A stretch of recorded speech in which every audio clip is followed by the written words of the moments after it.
আপনারা এখন আবু সাইদ শহীদ কিনা তা আলোচনা করছেন, তা না করে তার জন্য তো একটু দোয়াও করতে পারেন। সে বুঝতে পারে নাই যে তাকে এভাবে সরাসরি গুলি করা হবে। মানুষ বুক পাতে কখন, যখন কাউকে প্রোটেক্ট করতে হয়। হ্যাঁ আপু, আলোচনা করছি। কজ তাকে এমনভাবে সম্মানিত করা হচ্ছে অ্যান্ড গুজব রটানো হচ্ছে যে সে শহীদ হয়েছে, দ্বিতীয় মুক্তিযুদ্ধের প্রথম শহীদ হয়েছে, যেটা টোটালি রং। অ্যান্ড তাকে এমনভাবে সম্মাননা দেওয়া হচ্ছে এবং তাকে মেরে ফেলা হয়েছে দেখে আমাদের এক্স প্রধানমন্ত্রীকে মামলা দেওয়া হয়েছে। কাজেই তাকে নিয়ে সমালোচনা করব না। আপনার যদি আমার সমালোচনা ভালো না লাগে তাহলে ইগনোর করেন, আপনাকে তো এখানে ডেকে আনি নাই। অ্যান্ড দোয়ার কথা যদি বলেন, আপনি তো আছেন দোয়া করার জন্য, যান না, আমরা তো সমালোচনাকারী, আপনি দোয়া করেন। অ্যান্ড আরেকটা কথা কি বলছেন, সে বুঝতে পারে নাই গুলি মারছে, তাই নাকি? তাহলে আপনাকে একটা জিনিস ধরে দিই, রাবার বুলেট চিনেন?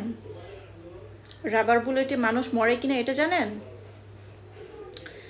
সে রোডের ওই পার্ট ছিল অ্যান্ড পুলিশের সামনে যেন আসা না হয় বারবার অ্যালার্ট করার জন্য পুলিশ ফাঁকা আওয়াজে ফাঁকাভাবে গুলি করছিল। অ্যান্ড দেন আবু সাইদ ওই পার্ট থেকে এই পার্ট চলে আসে বাহাদুরি দেখাইতে যে আমাকে গুলি করেন পারলে।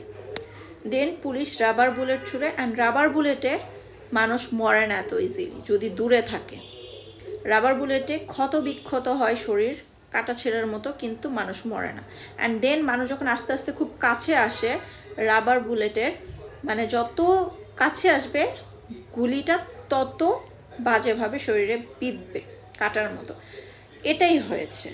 সে রোডের ওই পার ছিল, ওই পার থেকে সে এই পারে চলে আসছে অ্যান্ড ডিরেক্ট তাকে গুলি করা হয় নাই, তাকে প্রথমে পায়ে, অ্যান্ড সে বসেও পড়তে নিছিল, কিন্তু তারপরও সে সেখান থেকে চলে যায় নাই।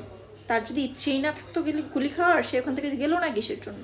আপনি যে বলতেছেন সে বুঝে নাই, এর জন্য বলা, সে তো বুঝতেই পারছিল। তাকে যখন পায়ে গুলি করা হলো, রাবার বুলেট ছুঁড়ে মারা হলো, গুলি মারা হলো, সে ওখান থেকে চলে যায় না কেন? সে দেখছে, দেখে পা দুইবার নাড়া দিছে।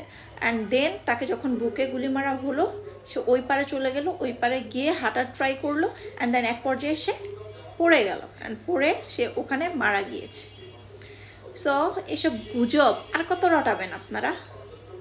হ্যাঁ, মানে একটা মানুষ মারা গেছে, কিভাবে মারা গেছে, শহীদ হয়েছে কিনা, এটা আপনাদের জানার ইচ্ছা নেই, কিন্তু কেন আমরা তার জন্য দোয়া করতেছি না এটা আপনার মাথা ব্যথা।